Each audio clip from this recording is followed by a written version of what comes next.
Network Entertainment.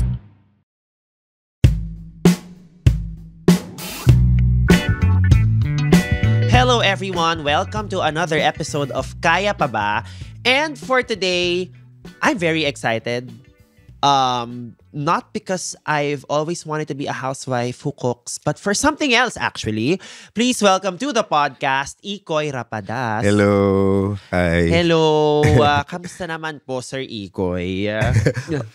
Okay naman. Actually, medyo parang pagaling pa lang ako sa sakit ko. Maraming may sakit ngayon. Oo, eh. Yes, maraming may sakit ngayon. But maraming salamat at nag-guest ka sa pod. Of course. Okay. I mean, initially, I wanted to have you on because I saw yung podcast kay Leland and I found you to be such an intriguing character. Tapos Thank parang you. feeling ko lang, as a guest, parang in fairness, ang dami niyang binibigay kay Leland. Parang dapat ganyan ng mga guest. And then upon doing some research with me and my team, di ba may researcher ako, I realized na ang daming parallels ng buhay natin in terms of professional career and how we got into the content creation of it all. Yeah. Okay, so for everybody's visibility, di ba? A very corporate term. Ayan, inunahan ko na. For everybody's visibility, si Ikoy po was on the commercial side of this, of content, Yes. of digital. Yeah. And it's basically like where I came from as well.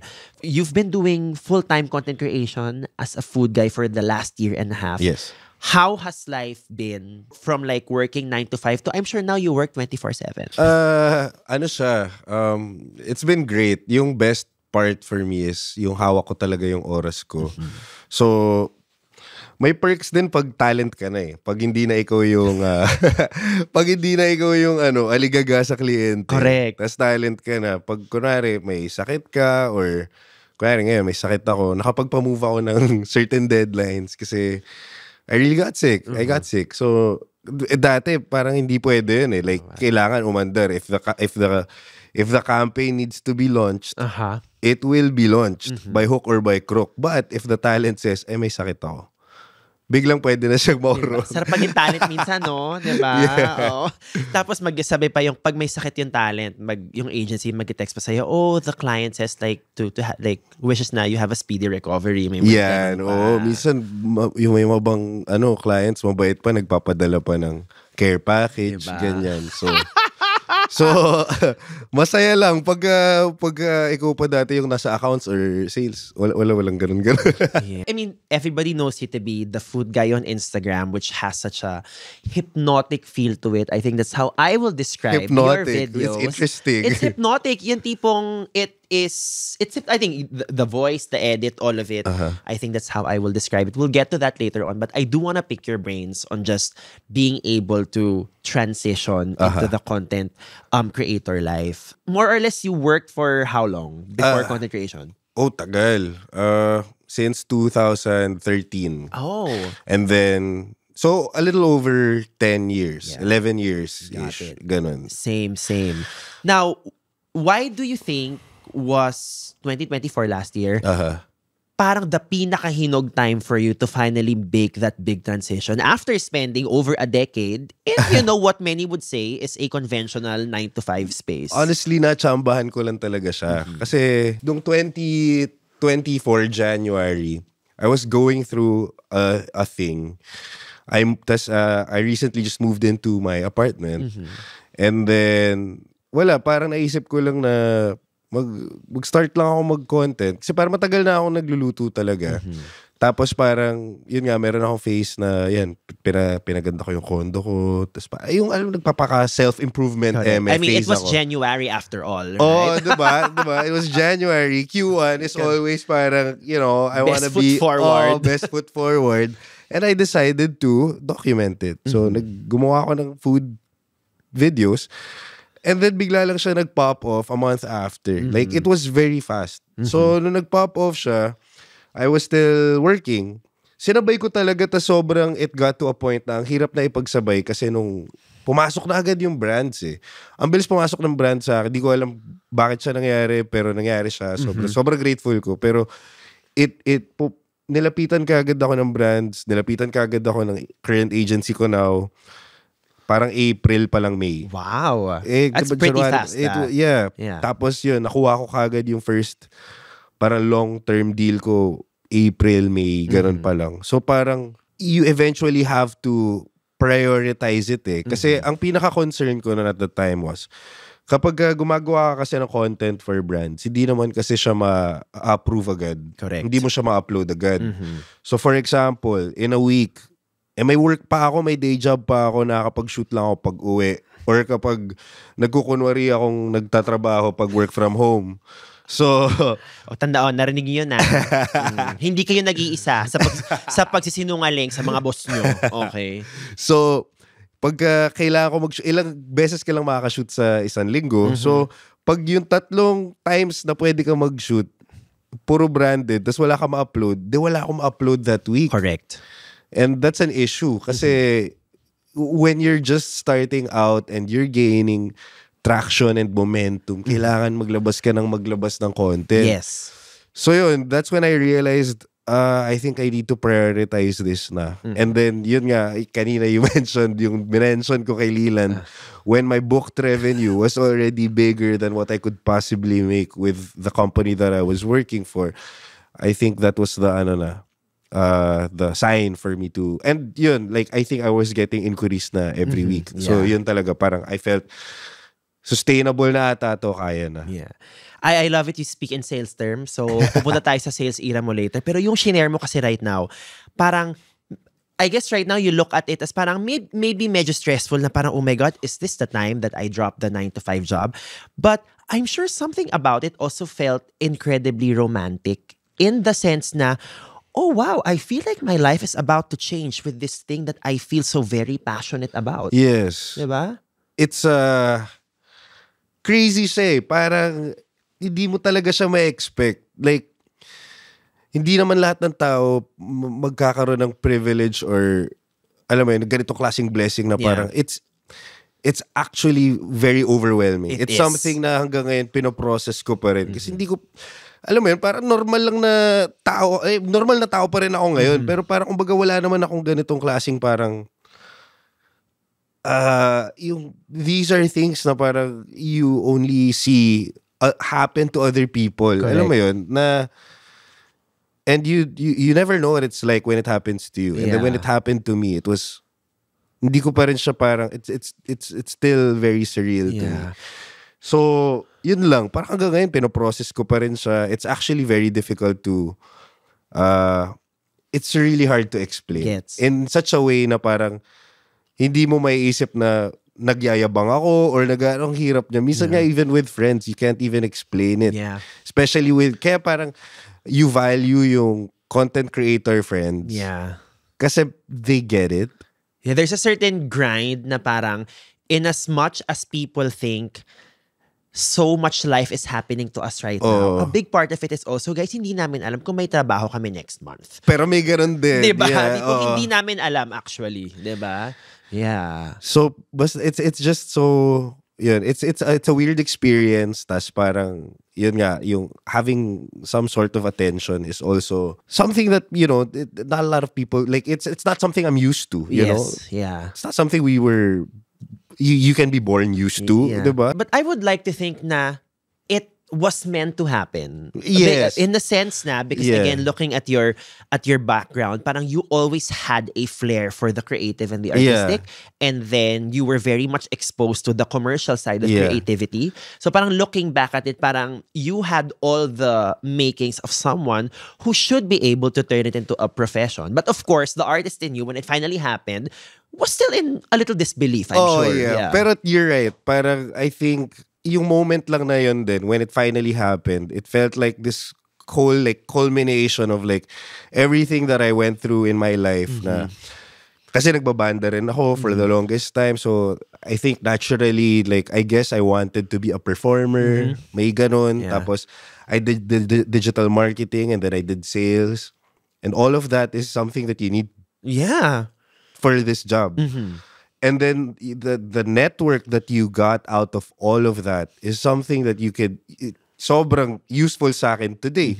Na parang dati, yung mga nakafollow sa akin ng mga kliyente sa Instagram, nagulat na lang sila. Na parang, huy, bakit sikat ka na? Pwede ka ba namin may brand ako, ganito, ganyan. Ganun lang siya kadali bigla. Yeah. So, it's so useful and sobrang visible mo na sa kanila to begin with. Yung mismong pag-grow mo nga as a creator, isipin mo yung mga kliyente na may hawak ng mga budget at ng mga brands. Nakita nila yun lahat. So, parang naging fan sila.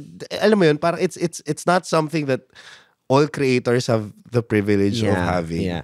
And also, ang privilege din for us who are from the industry, alam namin ang mga presyuhan ng mga bagay. Diba? Which is, I would think na it's still a net positive that we know that because we know ano yung value ng profession natin today. But I think we talk about this sa podcast a lot na there are people here listening to the pod who are in a 9-to-5 who want to pursue a certain something, a certain passion, and they feel like they may be just wasting away dahil they could be doing something better. Pero again, ang ganda na sinabi mo, parang you have to look at these things as necessary education for 100%. That next frontier of your life that you have been dreaming of for a very long time. Yeah, like I think a lot of the people who made it, they would always say that if you want to pursue content creation, just do it. Just keep doing it. And then if it doesn't happen today, it can happen in 10 years. You don't know. And I think yun na parang, I think kaya lang naging mabilis for me is because I already went through something, alam mo yun, na ganito. And I think that's what made me relatable in a sense. Kasi parang, I already lived a certain life na it became very natural when I started documenting it. Yes. That it was something na parang people resonated with. Now, had I done it earlier, baka hindi siya nangyari. Kasi parang, ano ba ako nun? Diba? Di natin din alam. Baka di pa ako ganun ka-interesting. Di pa ako mahilig sa certain things. Hindi ka marunong mag-edit. I mean, there are things, diba? Ang dami pang hindi alam. Right? Dami mo pang hindi alam. Di mo pa alam kung ano yung magandang video. Correct. I haven't doom scrolled enough. Hindi mo pa alam yung tamang delivery mo sa recorder app. Kung ganito ba kalaki? Or dapat ganito lang pagdating sa mga VO. I mean, it's something you have to like learn as you go along. At saka yung mediums today weren't available then. Yes. So kung kunwari pasok ako sa Reels today, wala namang Reels noon eh. Correct. So YouTube wasn't like, yung kumbaga, hindi ako nag-long form vlog eh. That's not my thing. And that didn't like, that was the thing before. Yes. And that's what made the Will Dasoviches and the Erwans big at the time is because that's what they did. Correct. They were vlogging. And when that was the meta, hindi ko masabayan yun. And now na may ganito na meta, when you say na hindi mo masabayan, is that informed by you knew you had something to say but parang the distribution or the channels weren't resonating with you as much? Or was it both? The tipong talagang feeling mo just from a messaging standpoint, hindi ka pa talaga hinog? I think it's both. Na parang, hindi pa hinog kasi parang feeling ko, well, di mo naman malalaman yung kung hinog ka na or hindi. Either you just do it and then the people decide kung hinog ka na. That's true. But when I saw na parang, these were the distribution channels, this is what people were doing, I knew in my heart, I can't do that. I can't shoot myself. I can't I can't.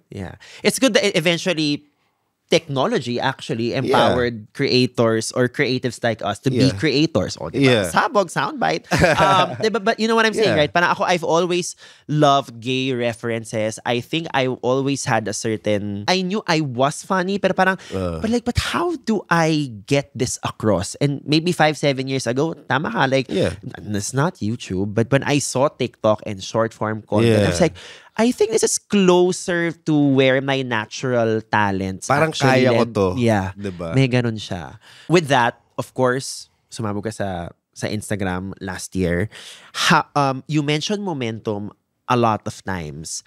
Ano yung sa tingin mo naging alas mo in creating a lot of momentum sa start pa lang? Kasi it does feel like you have parang kung paano ka sumabog sa public, it hasn't stopped eh. And I'm sure part of that, you had agency over, diba? Na parang, wait, deliberate yung ganitong naging career move, yung na ganitong partnership, and this particular change in the way I do my content. Ang nangyari lang kasi nun, so, yun nga, matagal na rin ako nagluluto, ganyan. So like, I can actually really cook. And then, I started yun nga. And then I figured out a format. So yung format na pumapasok ako sa loob ng condo, tapos magluluto, tapos may voice-over, etc. I don't know, it just so happened na gumana siya. From the onset, nung first time ko siya ginawa, nagka-traction siya kagad. Yeah. And then, I just kept doing it. And then it just kept working. So, hindi ko alam. Yeah. Like it's hard to say na parang meron akong alas na parang, I think it's also because, yun nga, because I've lived already a certain life. Yeah. Na parang ang dami ko nang pwede ring ikwento. Correct. Marami na akong makikwentong kwento. Yeah. And I think that was the momentum. Diba? Alam mo na parang, nung all of a sudden nag-click lahat. Yeah. And it was about like seizing the moment when it was already in front of you. Yeah. Diba? So I just kept going. Pero ito, I think this is one of my, magiging vulnerable ako dito. Pero I think this is one of my, parang binabantayan kong concern sa ngayon. Kasi the fact lang na I started doing this thing full-time and my lifestyle has changed to a certain degree. Parang meron na akong feeling na parang baka maging out of touch na ako. Kasi before, sinasabay ko talaga siya with work. I actually come home from work and cook. And then, I have stories, like if I watch my old videos, like there are stories talaga na parang, shit, this is so really, I get it. Now na parang I've been doing this thing full time. Yeah. Sometimes I can't help but feel na parang I'm starting to lose touch of the magic that I first had. Yung parang nagkakaroon ako ng gano'n na concern na binabantayan ko na what do I do? Kasi parang before, I was a guy who had a job and was doing this thing on the side. Yeah. Now that I'm doing this thing full time, it changes everything eh. Yeah. Even if, kahit sabihin natin, the format's the same, I still do my best. Nagkikwento pa rin ako kung ano yung totoo sa akin. I still never compromise on any of that, even with pagka may partnership deals or whatever. But, nakaka-relate pa ba yung tao sa akin? Correct. Which is something na parang, or parang yung nagiging importante ba sa akin ngayon, yun pa rin yung importante sa tao na hindi naman content creator. So parang sa akin, yun yung parang naging concern ko na parang I've been doing this full time for a year and a half. Yun yung parang isa sa mga parang binabantayan ko ngayon. Kaya kunwari ito, isa sa mga pinaka malalaking influensya ko ngayon pag nanonood ako ng mga food videos are people who have only done it, who've only tried doing it once or and never again, or who do it sometimes lang. Kasi parang there's just a certain magic with there's an electricity with, like, pag naramdaman mo, shit, ito yun eh. Yung parang, yung hindi talaga nila to ginagawa, pero parang, I know that when they uploaded that video, they were so excited to share it. They were so, gano'n naman kasi din ako nung nag-start ako eh. So parang, I want to, di ko alam paano, but I want that back. Yeah. Yeah. No, I think that is a very valid concern, diba? But I think also it to parang use kind of like a tech startup term, parang getting from 0 to 1 is you need a certain kind of energy. Yeah. But getting from like 1 to 10, iba na naman yan. 10 to 20, iba na naman yan. I mean, I've been doing, you have far more followers than what I have. But because I have been doing it for 5 years, medyo the need to change it up para it still feels true to you, is something that you will have to apply on a more regular basis. Yeah. Like, ako, like, yung content eras ko, iba-iba yan. Meron ako, nag-start muna ako as like drag race parodies. Then naging advertising life parodies. And then nagkaroon ako ng serye na parang puro resignation letters yung ginagawa ko. And then I had a podcast. And now I have 3 podcasts. But it's always like, si Move the Needle. Sino si Move the Needle? Yung parang yung... Yes, that was me. Oo. Oh my gosh. Yung nga. Yeah. Ako si Move the Needle. Si... Turtle Dove. Ano yun? Something Dove? Dovetail. Dovetail. Oh my God, you remember. Yes. Yeah. Ako si Move the Needle at si Dovetail. And now I wear wigs on a podcast. So, you just did. Yung with McCoy. Yeah. So, ayun lang. I mean, the fact na I guess na alam, like, ibang-iba pa ako noon. Saka iba pa yung ilong at pisngi ko noon, by the way. But yeah, I think the need to be true, period, meaning the need for it to be true to you right now, I think is very important. And I think it's more about what you feel is true now than what you feel is true for them who are watching it. Yeah. Para naman ako elder bigla. Pero yes, yun siya, parang you really gotta change it up. It is brutal in a way because we are still also just at the mercy of what the new algorithm is for the platform. That's true. Diba? You're also at the mercy of that. Yeah, diba? Na parang, ano bang kailangan nila? Diba? Ano bang kailangan nyo? Mr. Zuckerberg. Mga ganon.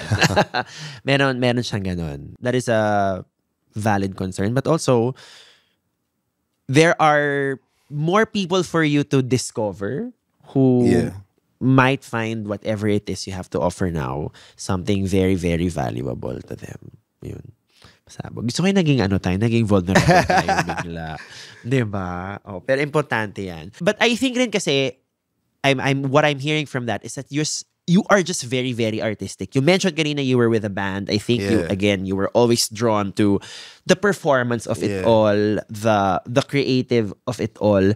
How do you think has being a musician, how has it helped you become a content creator sa pag-engage pa ng audience? Nandun ba yun sa sinasabi ko, napaka-hypnotic ng dating ng mga videos mo? I think it's just yung parang yung meron ka idea and then bringing it to life. I think it's very similar. So when you're an artist, you're a songwriter, you write songs, it always is just, an idea, and then you see it through hanggang mabuo siya. Correct. Hanggang sa naririnig mo na yung kanta sa Spotify. Yeah. So yung buong process na yun, like I feel like is very similar to and yung just getting used to that feeling na sobrang hubad mo pagka nilabas mo na yung content. Kasi yung content or yung song, kasi it opens you up to everything. Like, it's not yours anymore. Totoo yun, sabi nila, parang like, medyo like blood, sweat, and tears, tawag ito, figuratively. Pero pag pinost mo siya, like, it is whatever they want it to be. Exactly. They get to decide if this is cool or not, if this is good or not. Or regardless of what your intention is. Yes. It's always weird because kunyari with Dog Show Divas, it's also something na parang ugang-uga ko at the moment. May mga comments sa tipong, oh my God, hindi masyado nakakatawa tong episode na to. But at the same time, the same episode will, like, there are people, oh my God, best episode of the season ever. Na tipong, medyo nakakauga siya sa utak. Kasi tipong like, what do you want from me? Us ba talaga, diba? Yeah. And I think that's like, tuning out the noise is also like a skill that you develop. Yes. Pero sobrang hirap niya. Mahirap siya. Mahirap siyang gawin. Mahirap siyang gawin. People will always have something to say. Like us, like we will always have something to say, regardless of, diba? Even if...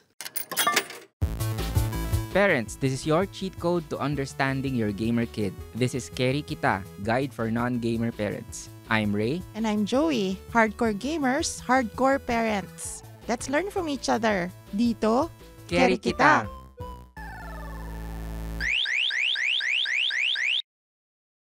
Kailangan mo lang siyang gawin. Kung gusto mo siya, I mean, kaya ka nga nagkaroon ng audience kasi ginawa mo yung gusto mo eh. Correct. So, the moment na you start listening to the noise or focusing on the noise too much, you start losing yourself. Yes. And I think that's a problem. Yeah, I think that's also something that I am struggling with right now. Total, naglalabas na naman tayo ng vulnerability. Because I think as content creators, hindi natin matatanggal yung dual mode of tayo yung accounts and creatives at the same time. Yeah. Diba na tipong, there is a part of us that is like very sensitive and just wants to create, but then meron tayong account side that has to promote and look at the comments and let it inform the next output. Yeah. And it's always like, nakaka-paralyze siya minsan. Kasi parang, Diba?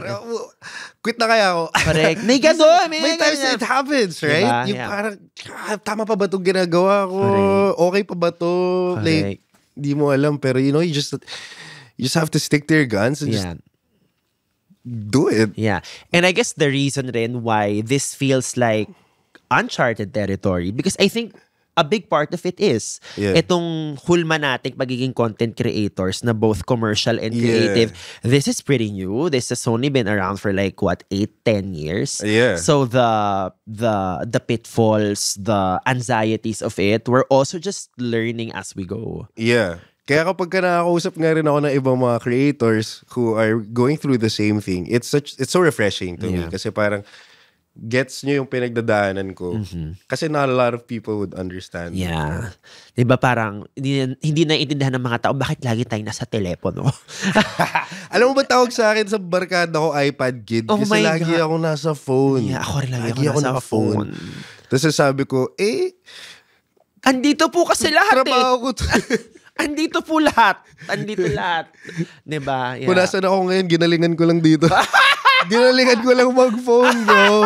So, sabi ng friends mo, so hindi kami marunong mag-phone? Yeah.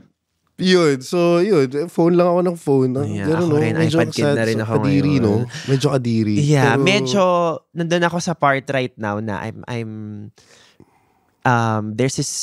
there is this book by Rick Rubin, The Creative Act or whatever. Okay. I've had it na for the longest time sa audiobook ko, mga 3-4 years ago pa. And then I had a podcast with Bianca Gonzalez. Sabi niya, oh my God, you should read this. Tapos nakita ko, oh my God, it's been on my phone the whole time. So, meron nung sinasabi na, kailangan as artists talaga, you have to clear yourself of all the parang the admin work. And all the clerical stuff so that you can create. So sabi ko, wow, paano natin gagawin yun? Hindi diba? Pwede gawin yun. Diba? Dami kong babayaran. So, ang daming babayaran na tao to do it. Diba? So, but do you have a team? No. Oh. I'm with an agency. Correct. But they basically just help me close deals. Yes. And help me with the because that, ayoko na yun. Ayoko nang gawin yun. Parang, advantage yun sa akin start of my career because I can do that. Correct. Diba? Kasi nga nagtrabaho ako as sales. But nung dumami na yung inquiries, dumami na yung projects, etc., like keeping track of all of it, I don't wanna make an Excel sheet now and put it all there, etc., etc. Like, so mas okay na sa akin na meron agency and at least meron kang barrier sa client. Correct. Like, they don't go straight to you. Di ka nila pwedeng pakiusapan ng diretso. Like, Ikoy, pwede bang ganito? Hindi, dumaan ka dito. Nahihirapan ako dyan now. And to think na I've been doing this for 5 years because sobrang accounts ako for the longest time. I was programmed to like impress the client. So kahit meron akong, I have some projects na parang may tumutulong sa akin mag-assist. Parang gusto ko pa rin ako yung kakausap sa kliyente because like feeling ko like I know how to do it. And with good reason. I get that. Because I do. That. Yeah. Pero I guess I also have to realize, wait lang, talent na tayo ngayon na pwede magbigay ng excuse na may sakit ako today. Yeah. Pero kapag nagsasubmit na ako ng outline, actually, kapag meron akong opportunity to present it, mas gusto ko yun. Kasi para mag-gets nila. Correct. Hindi ko siya yung pinadala lang. Yeah. Ang lately, natutuwa ako pag yung brand, pag meron kunyari, if I'm part of medyo a big campaign, hindi lang siya isang post, merong like brand briefing with the client. Tapos gusto nila face-to-face. Natutuwa ako sa ganun kasi parang dahil komedyante na ako ngayon na professional, patatawanin ko kayo at bibigyan nyo pa ako ng mas marami pang project. Correct. Correct. Diba? May mga ganung parts pa rin nakakatawa. But you bring up a great point. Parang the sales training helps. And we talked about this kanina before we started filming. Like having a sales experience is very useful sa kahit anong walk of life kahit anong aspeto ng buhay mo, magagamit mo yung sales. Sobra. You know how there are people who always say, para sales is not for everyone. It's true. It should be actually. But it should be. Yeah. It should be like iba yung yung like yung negotiation, yung learning that. Correct. Yung yung sakit lang sa ulo na pagka nagsasara ka kasi ng deal, tapos nasa milyones yung and it's money that you don't own. Yeah, you can't even touch. You can't even touch. Pero ang laki ng values, hindi ka pwede magpauga doon Yung kunwari nagdenego ka na ganito kalaki, alam mo yung kunwari lang, for example lang, na parang nagde-negotiate kayo, kunwari 4.5M versus 4M. Correct. Parang kapag ang laki ng number, isipin mo na parang, 4.5 mo na kasi ganito gaya. Pero gusto 500, we're getting fired up. Okay, Pero 500K pa rin yun Correct. Alam mo yun? Diba? Yeah. Kung ine-negotiate ko yung 500K, 500K pa rin yun. Yes. Hindi mo alam kung kunwari, if you're working for a company, you don't know how long that 500K can go. That's salaries. That's a lot to think about. It's a business It's a business. So parang pag gano'n na, tapos ikaw parang you're just an account manager, just a okay salesperson. I'm Yeah. like, 29? Tapos Yeah. parang ganito kalaking numbers. It could be even bigger. It can be in the 25 million. Yes, lalo na pag media na yung hawak mo, di ba? Grabe yun. Grabe Iba na yun. yung pagka gano'n na yung values. Yeah. Parang what? Yeah. Pero kapag ka napagdaanan mo yun, nagkakaroon ka ng ibang perspective. Yes. Ako, I remember, senior account manager ako, 2 years into the job, I was handling a 100 million peso TV media budget. Na parang ako, what do I do with 100 million pesos? And that time, I had a mentor that she knew na calculated risk naman to give me a big enough of a responsibility. Yeah, and yeah. thank God, I had that. Pero in the moment, I was like, if I screw this up, diba? Yeah. medyo malala. Yeah. Diba? Like 100 million yun, as in, ano pa to, TV placement sa TV Patrol, 24 oras, as in like 2013. Yeah. Grabe yun. As in talagang nakakauga siya pero necessary uga. 2013 to? Yeah, yes. Ang laki nun for 2013, you know that. You're 23? 22? I was 22. 20. Yeah. Tapos 100 million pesos yung budget mo. That's crazy. No joke. Wow. And kaya rin feeling ko, ang aga ko naging confident and ang aga ko nagpakabida-bida sa ahensya. Kasi I had the gift of being able to manage that big of a budget. So parang nung na-manage yun, I'm like, tayo na nyo. May ganun siya, diba? But at the same time, I think when you have a sales job, yung iba't ibang klase ng diskarte na ituturo sa'yo being in sales. Yeah. Like kunyari, pag sales ka, nag-report ka every week. Diba? Kamusta yung benta, gumagalaw. Tapos ihahabol mo yan sa cut-off. Yeah. Pag kunyari, first 3 weeks ng reporting, confident ka, masasara to. Pasok yan, you can rely on that. Tapos pag 4th week na, hindi pa pumipirma. Yung the grace that you have to give yourself and the shame that more or less you brought onto yourself because sabi mo, papasok this month, diba? Tapos hindi pumasok. Pucha, iba yun. Iba yung ituturo sa'yo nun. Sobrang iba. Pero yung kung paano mo yung skill na how to make it seem like you did your job to make sure that... Yes! Oh my God! Yes! Pag sa reporting, kasi parang hindi siya sumara, no? Oh my parang God. Ito yung mga ginawa ko, ganyan-ganyan, lumabas kami na ganito, Correct. ganyan-ganito. Kung kailangan mong i-justify, bakit hindi siya sumara? Sobra. Tapos para kung hindi siya pumasok this month, paano mo ma-magicin yung next 6 months para year to date, okay pa rin. Oh my God. Yeah. Grabe. As in, I highly encourage everyone to take a motherfucking sales role. And it doesn't even have to be this kind of sales Exactly, role. It can be like in service industry, that's sales, diba? Yeah. Like just sobrang humbling ng sales. Saka talagang ituturo niya sa'yo, naniniwala ka ba sa sarili mo? Ganon for me yung sales role. Kaya sobrang nakakaloka siya. And like just to have the confidence to talk about a certain thing. That's also what sales is. Yes. Na parang, this is my product. Even if you believe in it or not, it doesn't matter. You have to. Correct. Yun, ang ganda nun, parang it teaches you nerves of steel. Kasi kunyari, I'm sure nakailang credentials presentation ka na sa buhay mo. Yung ipapatawag ka nila, tapos biglang hindi pwede sa meeting yung person. So, ang ipapadala nila isang junior. And then, na hindi nila alam yung ina-explain mo. Pero kailangan mong galingan. Kasi baka yun na lang ang last meeting mo.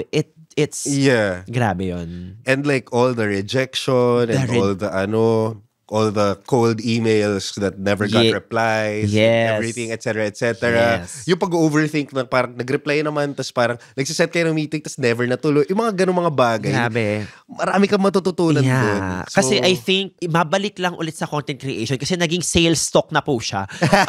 I think what it teaches you is to be very efficient. Yes. Na tipo, resourceful, and just really know ano yung pinaka-essential to move the needle of this particular transaction. Correct. Yun siya eh, diba? So, yeah, grabe. Again, guys, take a sales role, it will change your life.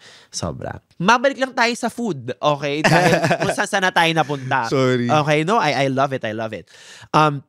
So now you are a food guy. Yeah. You do it for a living. People look at you for your taste and your perspective on food. So with that being said, ano na ang relationship mo na with food? Because what used to be something that was very personal, intimate to you, now everybody's now a part of it. Yeah. Like, has it has it changed? Are there parts of it that you still keep to yourself so that it is still coming from a pure place? Sa akin yung relationship ko with food, to be honest, parang I still manage to keep it the same naman. Pero kung may nagbago man, it's like, there are a lot of places now that I get to try na parang hindi ko naman ever naisip na makakainan ko yung mga ganun na bagay. And then, nagkakaroon ka ng ibang perspective on things. Lalo na kapag, kunwari, ito yung problema rin kapag pag kunwari, nagiging foodie ka or food content creator. Kaya ako ngayon, hindi na ako ever yung parang, kunwari, in-invite ako. Tapos, hindi ako magbabayad. Ayoko nang magganon. Because it gives you it doesn't give you the actual experience of eating at the restaurant. If you eat at a restaurant and you don't pay, that's not the real experience of the restaurant. I want to feel na kapag binayaran ko to, na bad trip ba ako sa kinain ko relative to what I paid for. So that's a big factor eh, 'di ba? Na biglang nawawala kapag hindi ko binayaran to. Kapag hindi ko to binayaran, masarap, bro. Good. Pinakamasarap, in fact, 'di ba? Pag hindi mo binayaran, masarap. Really good stuff. 100%. This is fantastic. But I don't know kasi how much it was eh. Pero kapag kunwari, I actually went to that restaurant, I did my research. Kasi ganito yung ginagawa ng tao. Normal ng tao, mag-research ako, hear about this new restaurant, I wanna try this degustation, whatever. Ito yung sinabi ng mga content creators about it, pinanood ko lahat. This is how much it is, I go to the restaurant, I eat, I pay. I never get to have that experience eh. That's an entire experience eh. From doing your research, to listening to what other people say about it, to booking the reservation, to eating and to paying. Yung mismong ganon, yung experience na yun, ang hirap nun, hindi ko yun na-experience. Correct. Like just booking the reservation, it's so easy for me to get a reservation at certain, diba? Kasi parang they would even approach you to eat at their restaurant. But if you're not like a content creator or ganyan, you don't get that same privilege. So parang ako sa akin, gusto ko ma-experience yung mga restaurants kung paano sila talaga ma-experience. Kasi hindi magiging totoo yung parang hindi na nagiging totoo ngayon yung parang kung ano yung nagiging knowledge ko of the Filipino food scene. I don't see it na in the regular lens. Yeah. I need that back. Correct. But at the same time, in terms of like just relationship with food naman, nagkaroon ng time na sobrang bad yung relationship ko with food when I started doing this content creation thing. Kasi sobrang, ang sa akin kasi, before, when you just cook, I really miss cooking, not shooting it, just cooking and eating. Pero kasi now, parang if I have time to cook, I have time to shoot. Nasasayangan ako. Correct. Oh yeah. Wala na. You're thinking as a marketer, parang, content na to. Diba? Parang may gano'n na, tapos parang nababago yun. And then there are times na parang super late na ako kumain, once a day lang ako kakain kasi sobrang, I was just not feeling like shooting. It was, I want to eat, I want to cook, but I don't want to shoot. But, di ko alam kung nagigets mo yung dilemma. Nagigets ko yun. Na sometimes I feel like when I'm in a foreign country, I need to see how the comedy scene looks like and also like watch shows because that's part of the job. But at the same time, parang kailangan ko rin naman magpahinga and just think of other things. Yeah. Yeah. And just enjoy it. Enjoy it. Yun yung problem ko ngayon. Parang sometimes hindi ko na rin super ma-enjoy yung pagkain kasi parang kailangan ko siyang isipin or magiging content ba to or parang I just wanna eat. Yeah. Sometimes may ganun. Ang pangit no, parang feeling ko ang privilege ng take na to. Pero parang I don't think it sounds privileged because I think yung sinabi mo nga kanina, at this moment, you're struggling to parang right now nag-worry ka na about being authentic, and I think that it goes hand in hand with what you just said. Na parang, I want this to be the truthful, it comes from here, and I just want to make sure it comes from that place. And I think it's pretty normal. Yun, kaya parang ngayon I don't like being hosted. Like kapag kunwari may nag-invite sa akin, or if you actually want me to eat at your restaurant, don't invite me there. Like let me find you. I'll go there, tas I'll eat. Yeah. Yun lang. Yeah. But I have curious lang ako though, if like when you get invited to things and then the food is not giving what it should give, how do you diplomatically approach that situation in the sense na you don't lie, but also you don't burn a bridge? Kapag pinost ko siya tas wala akong sinabi about it, normally, baka kasi wala akong masabing good about it. Correct. Like literally, I just came, I ate, I took photos, posted it in my story, tagged them, but I didn't add anything. Kasi ako, like, food is so subjective. So I don't wanna, ayoko rin naman mang-bash or whatever. Kasi parang, I want other people to still experience it, even if I didn't enjoy it. Yeah. I don't want to go and say, wag nyo to subukan, pangit. Correct. It's, kasi pwedeng magustuhan ng ibang tao and it's not fair to the business. True. And like, it's just, yung pressure lang of having that audience na, kasi kung dati, nung 4,000 lang yung followers ko, wala naman ako pake. Like, diba? Ngayon, ano pong tingin nyo dun sa ganito? Biglang, yun din yung nakakainis. Parang hindi rin ako pwede maging openly candid about things. But you have to be, kasi like people can lose jobs. Like, yes. Restaurants can close. Alam mo yun? And you don't want to, I don't want to do that. Yeah. Alam mo yun? Interesting no, na parang people discovered you because of a perspective or a hot take. But as the practice, the profession becomes bigger and bigger, you have to, I don't want to say water down, but you have to keep a lot of stakeholders in consideration. Yeah, there's just a lot more to consider. Yeah. So ngayon, parang normally, what I do is I promote stuff that are good. Yeah. If it's really good, I'll say it's good. Yeah. If it's not good, I won't say anything. You heard it here first. So pag na-Nancy Drew nyo na ang mga posts niya at walang comment, well, that means you have to try it yourself para alam nyo if you share the same experience with Ikoy. Kaya naman, no, grabe naman. Diba? So, speaking of food relationships, I want to know which certain restaurants or food items na meron kang very special attachments. Okay, I'll start.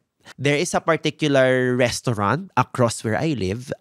It rhymes with Schmild's Flour na like sobrang lahat na ng meetings ko doon, I love buying my pastries there. But na-realize ko kaya sobrang attached ako sa brand na yun was because during the first 2 months of lockdown, March and April, they tried to keep the lights on para lang it didn't feel like doomsday na. And grabe yung naging attachment nun sa akin. Even if that meant open lang sila for 3 hours that day, kasi yun lang yung kaya nung inventory or stocks nila, they still opened, and for me the very small glimmer of hope that represented until now I still like keep with me.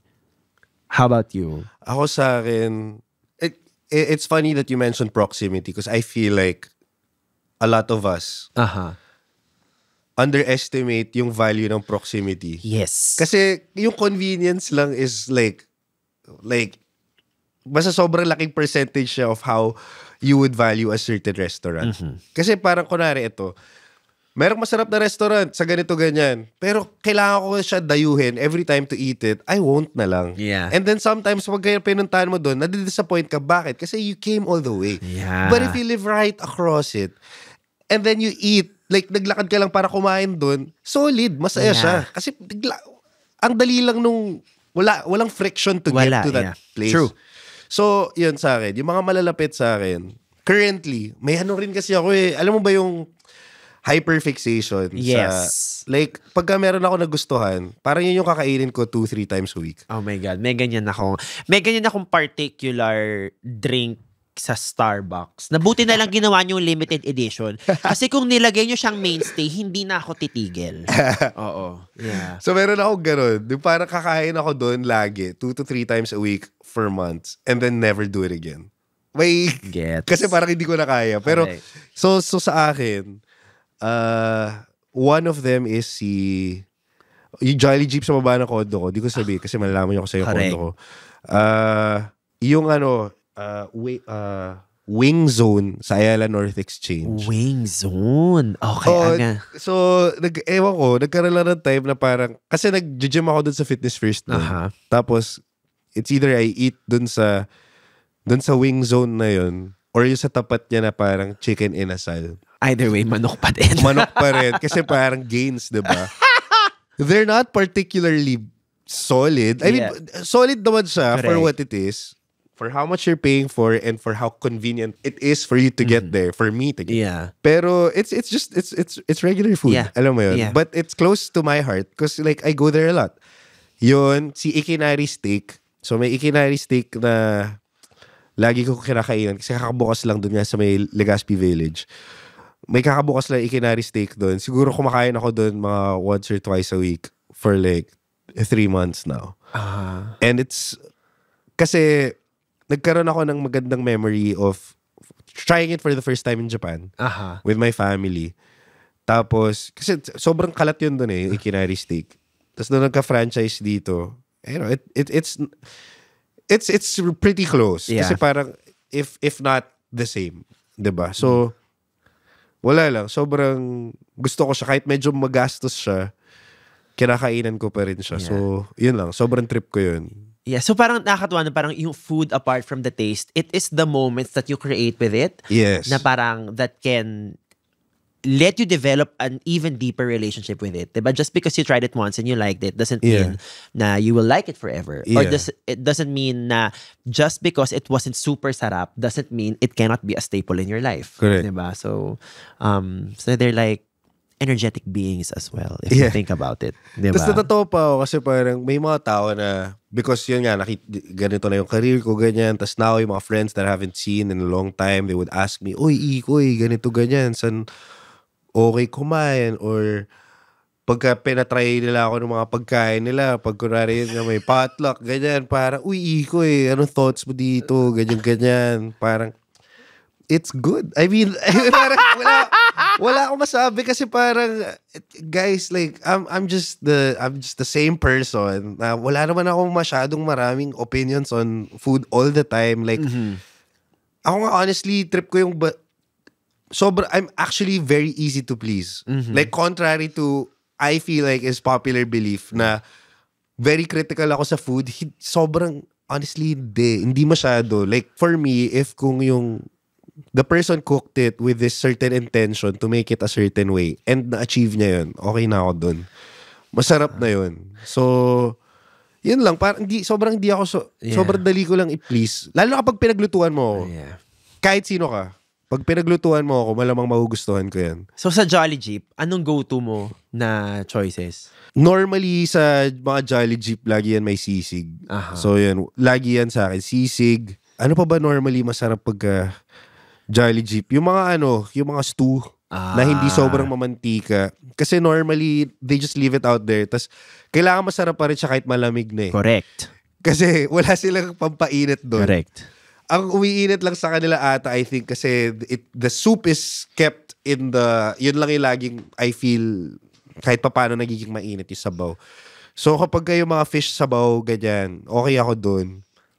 Tapos, bistek, sarap yan kasi gusto ko yung sibuyas. Oh, sibuyas sa bistek. Oh my God. Sibuyas. That's so good. Ako sa Jolly Jeep, pa sa turon. Or turon anywhere. SM turon. Turon na mahal. Turon. Deconstructed na turon. Turon na pwede kong gawing additional order sa Tapa King.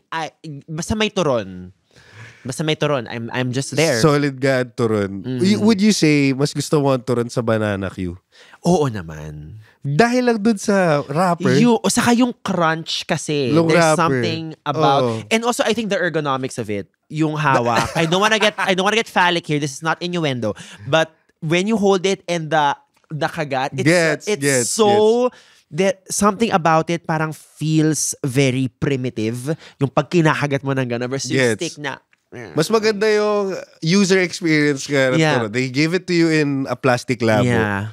Tapos kakagat ka. Correct. Masarap ang turon. Tsaka, may crunch. Tapos yung, pagka nagdi-disintegrate yung wrapper sa bibig mo na may asukal, I get it. Grabe siya. So I guess before I let you go, dahil ito ay kaya pa ba, gawin natin itong parang mini manifestation session. So you've been doing this for a year and a half now, full-time content creator. Yeah. What are the things na parang pag naisip mo, baka pwede kong gawin to, like it leaves a smile on your face? Where do your thoughts go in terms of like, I want to be able to explore this? Gusto ko talaga actually mag-host ng like a food show. So that's one thing. Na parang Kasi syempre, idol ko si Anthony, lahat naman ata ng mga mahilig sa food idol si Anthony Bourdain. Idol ko din talaga siya. So, I wanna do like a food show na parang gano'n, parang ginagawa ngayon ni Somebody Feeds Phil. Like, if I ever end up in a Netflix series hosting like a... Parang papunta na tayo doon. I feel like that's something that I wanna do or pursue.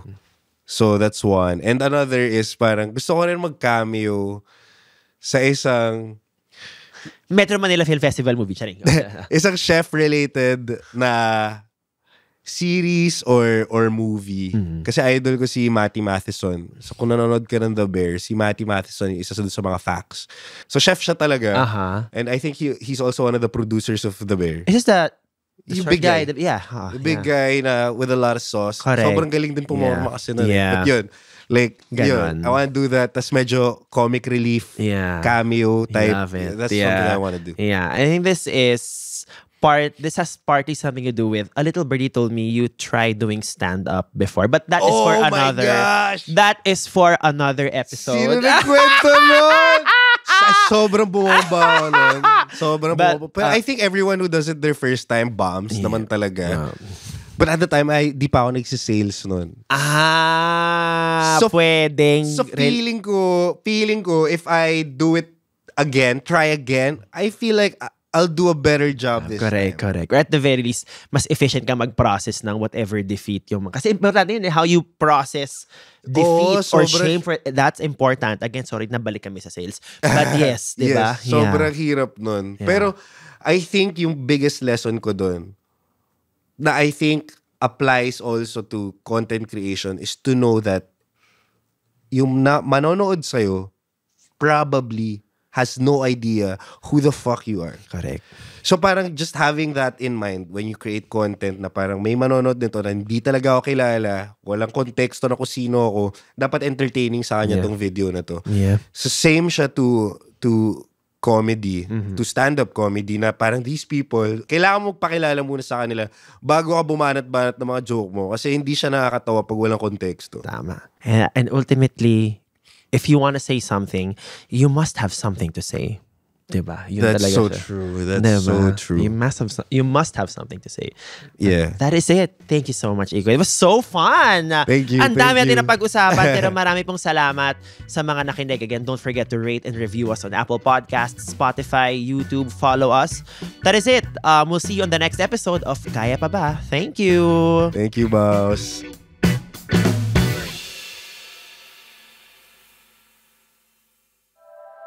The opinions of podcast creators, hosts, and guests are not necessarily reflective of the official stance of the Pod Network Entertainment, its hosts, or other network programs. The content created by the people behind the podcast is personal and not meant to harm any religion, ethnicity, group, organization, company, or individual.